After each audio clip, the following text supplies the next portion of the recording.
Do you like Pikmin? Do you like a unique art style?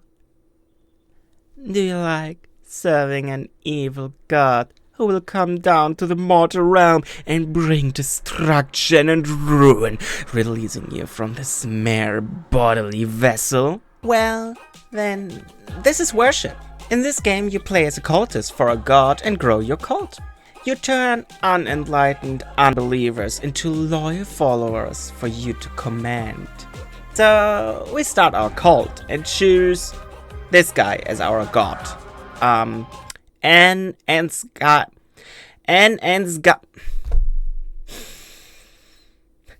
Unscathed. Mainly because we haven't unlocked any other gods yet. After selecting our god, we are thrown into this world and our kind god spawns a few non-believers for us to convert. We have 3 resources in this game. Our blood, which is basically our health, but is also needed to draw rituals. Then our followers, which we command.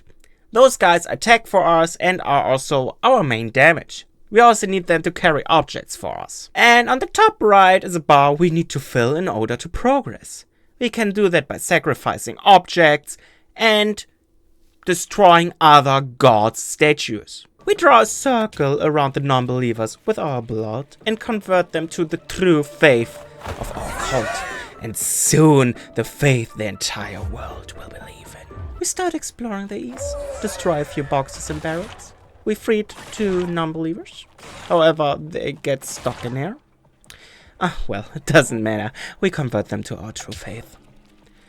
I said we convert them to our true faith. Thank you. And we are already at 10 followers. The cult is growing. The cult is growing. After converting another non-believer, we found our first relic to sacrifice to our almighty, holy god and immediately go back to our altar to do so. On our way back, we convert another non-believer who was dug in the grave. However you got in there and are still alive, doesn't matter. Well, we sacrifice this small relic, filling up our bar on the top and receive 2 more followers. We then venture to the south and break open a door. More non-believers. They are so exposed right now. Anyways, we also find a treasure chest there, giving us our first big relic. Those big relics are necessary to get more spells and to upgrade us or our followers. We snag that big relic and get to our first upgrade. We can now set our blood on fire. Something I definitely used. Indeed I did. Yes. We can now convert those exposed non-believers from earlier and go even more south. We start hearing a melody inside a house, but suddenly we get attacked by a ghastly figure. Our battle will be a legend. It's already over. Sad. We sacrifice the ghost and get a frog as a reward. Cool. We squish the frog and absorb its blood. We then broke the door where the mysterious music came from and see a skeleton playing a bass. Good for you, I guess. We picked up the skeleton and explored the village a bit more. Shortly, we started hearing a banjo. Of course, the skeleton playing a banjo was buried in a field. Whilst we picked up our second band member, we get attacked by another ghastly figure.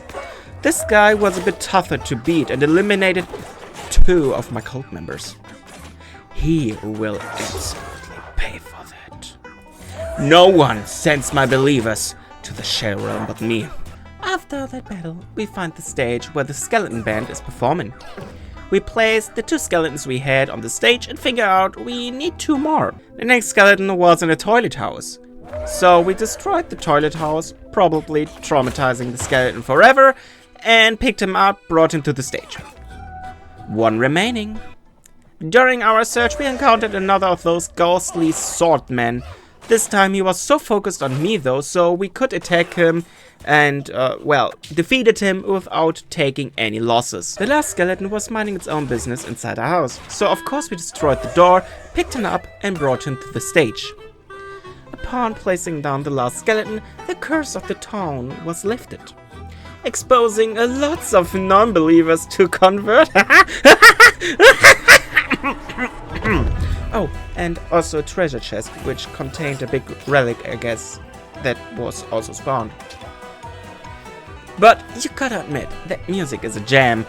We basically abducted the entire village to some good music, and I let you just enjoy this scenery there without any of my commentary for the moment.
Oh, I also share with you the moment where I couldn't sacrifice another corpse because I was too stupid to draw the ritual.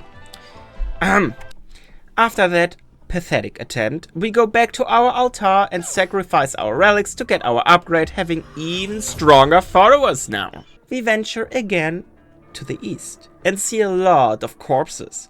Of course we offer them to our god. What else is there to do? Receiving yet another big relic, upgrading the power of our spells. Look what you need to mimic a fraction of our god's power. We find a statue of a god that isn't ours, so the only logical option is to destroy that statue. This seems to have triggered some enemies, because soon after we are attacked by that thing. We deal with him easily, but this seemed to be the leader of, well, of a group. Because after slaying them, two smaller thems attacked us. We deal with those two little non-existent threats. Unfortunately, we couldn't offer them to our god, because the fences are indestructible, and because of the limited space, I couldn't draw the ritual I needed. Trust me, I tried. Several times.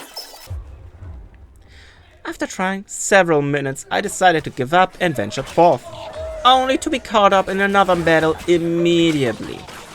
Apparently someone got attacked and we kinda rescued them. As a sign of gratitude, we received a treasure chest containing another big relic. After defeating and offering a few more monsters, I tried one last time to offer the group to my god, this time with a bigger ritual circle, and it worked, surprisingly. We even got a big relic for that. Good thing I haven't given up. We offered those big relics, but unfortunately they didn't really give us any significant upgrades. We then offered another small relic and gained 3 more followers. We are now at 51 followers, guys. Then decided to explore the west a little, because we haven't really explored that area yet. Immediately we find a statue, but instead of destroying it, we pick it up? What does that mean? Honestly, even my present cat, hi, doesn't even know yet. It seems to be part of a puzzle because you cannot offer it. Trust me, I tried. We go back to where we found the statue, not taking it with us, I guess. I have no idea how to drop items. Not too long after, we find another puzzle with 3 balls. We only have to place the ball into the place, so no problem, right? Unfortunately, we got attacked during the process, so we had to retreat for a few seconds before going all out against our enemies and accidentally placing the ball at the place where it belongs though. Hitting 2 flies with 1 stone, I guess. Totally calculated. Yes, yes, yes. We then defeated the enemies inside and freed some non-believers from the cage. Of course they joined our cult out of gratitude after that, and totally not because I forced them to. No, no, no, no, no, no. We offered the corpses of our enemies to our god, destroyed someone's houses, exposing the non-believers inside and converted them again to the true faith. After that we found a little area that made us draw a half moon. Of course we drew one. Nothing bad could ever happen in this game. Summoning another chest with another small relic for us to offer to our true god. We then destroyed another statue and found a tree to which I could just send a follower to. I wonder what happens when... Oh. Never mind that. We sacrifice all our small relics to our god, which fills up the bar in order to progress up to the max. So, we started praying to our almighty god. Please accept my weak body, blood and flesh. We are teleported to another area after that. After a short talk, we learn that we are here to grant mercy to someone of the last church. The last church is a burden for my god's arrival, so we must destroy them. I draw myself a ritual so I can use my spell, so my minions do not have to fight alone and face the boss, Olmira and Eleanor. Eleanor? Eleanor? However you pronounce that name. The battle was intense and brought many, many victims. We had to dodge many incoming attacks, retreat strategically sometimes, and even needed to offer our fallen minions in order to heal up during the battle. Many minions have fallen, but ultimately we came out as victorious. We offered then Olmira and Eleanor to our almighty god and finished the first boss fight of worship, bringing our almighty god closer to the mortal realm.